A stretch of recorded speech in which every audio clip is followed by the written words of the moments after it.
Hello, good morning. നമുക്കൊന്നൊരു മാങ്ങ പച്ചടി തയ്യാറാക്കാം. ഇത് വളരെ പെട്ടെന്ന് തന്നെ തയ്യാറാക്കാൻ പറ്റിയതാണ്. അതിലേക്ക് ആവശ്യം വരെ ഞാൻ 4-5 ചെറിയ മാങ്ങകളായതുകൊണ്ട് ഞാൻ എൻ്റെ തോലൊന്നും കളഞ്ഞില്ല, ഇത് പീസാക്കി വെച്ചിട്ടുണ്ട്.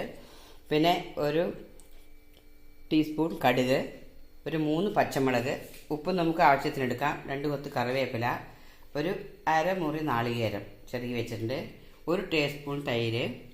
പിന്നെ ഇത് താളിപ്പിന് വേണ്ടിയിട്ടാണ്. ഒരു വറ്റൽമുളക്, 1/4 ടീസ്പൂൺ ഉലുവ, 1 ടീസ്പൂൺ കടുക്. പിന്നെ ആവശ്യമുള്ളത് വെളിച്ചെണ്ണയാണ്. നമുക്കിതൊരു മിക്സിയുടെ ജാറിലിട്ട് അരച്ചെടുക്കാം. മാങ്ങ ആദ്യം ഒന്ന് ക്രഷ് ചെയ്ത ശേഷം നാളികേരം, മറ്റു കറിവേപ്പില, പച്ചമുളക് ഇതെല്ലാം ഇട്ട് നമുക്കൊന്ന് അരച്ചെടുക്കാം. ഒരുപാട് മയത്തിൽ അരയ്ക്കരുത്, ലേശം തരിതരിപ്പായിട്ട് നമുക്ക് അരച്ചെടുക്കാം. ഈ കടുകും അതിനോടുകൂടി ചേർത്ത് അരയ്ക്കേണ്ടത് തന്നെയാണ്.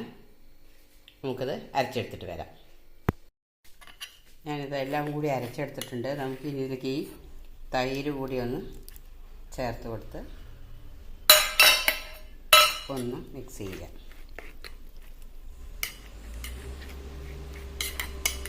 വളരെ സിമ്പിളായിട്ട് പെട്ടെന്ന് തയ്യാറാക്കുന്ന ഏറ്റവും രുചികരമായൊരു കറിയാണിത്. നമുക്കിതിന് പ്രത്യേകിച്ച് ചോറിൻ്റെ കൂടെ കഴിക്കാൻ മാത്രം മതി. പിന്നെ ഇതിൻ്റെ നല്ലൊരു കോമ്പിനേഷൻ പറയുന്നത് പപ്പടമോ, മുളക് കൊണ്ടാട്ടം, അല്ലെങ്കിൽ അരിക്കൊണ്ടാട്ടം, അല്ലെങ്കിൽ ഏതെങ്കിലും കൊണ്ടാട്ടങ്ങൾ, ഇതൊക്കെ ഇത് നല്ല കോമ്പിനേഷനാണ്.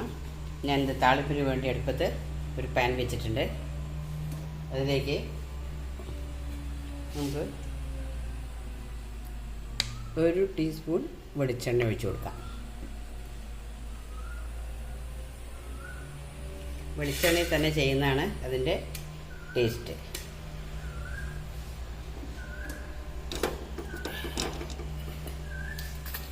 എണ്ണ ചൂടായി വരുന്നുണ്ട്. നമുക്കാദ്യം മുളകിട്ട് കൊടുക്കാം. പിന്നെ താളിപ്പിന് കടുകും ഉലുവയും കൂടി ഇവിടെ എടുത്ത് വെച്ചിട്ടുണ്ട്. ആ ഉലുവ മസ്റ്റാണെങ്കിൽ അതിൻ്റെ ടേസ്റ്റ് ഒന്ന് നമുക്ക് കറക്റ്റായിട്ട് കിട്ടുള്ളൂ.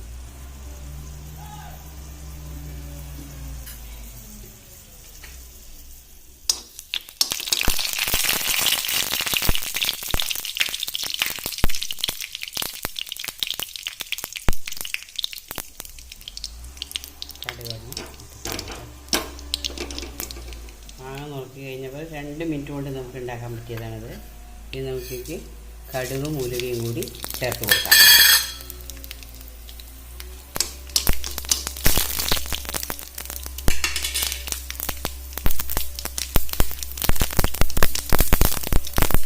ഗ്യാസ് ഒന്ന് സിമ്മിലാക്കി വയ്ക്കാം.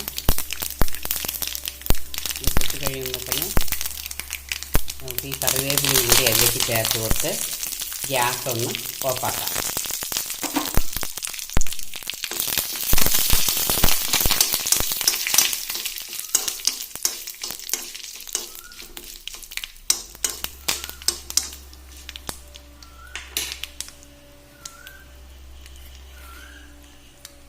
നമുക്ക് ഈ അരപ്പിൽ വെച്ചതിലേക്ക് നമുക്ക് ഈ കടുക് അടച്ചത്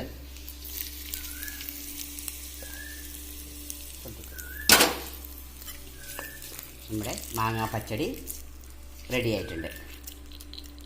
നിങ്ങളൊക്കെ ഇതുപോലെ തയ്യാറാക്കുന്നുണ്ടാവാം, എനിക്ക് അറിഞ്ഞുകൂടാ. പലരും പലതരത്തിലാണ് ഉണ്ടാക്കുക. ഇത് വളരെ ടേസ്റ്റിയാണ്. എല്ലാവർക്കും ഇഷ്ടപ്പെട്ടു എന്ന് കാണുന്നു. Okay, thank you for watching.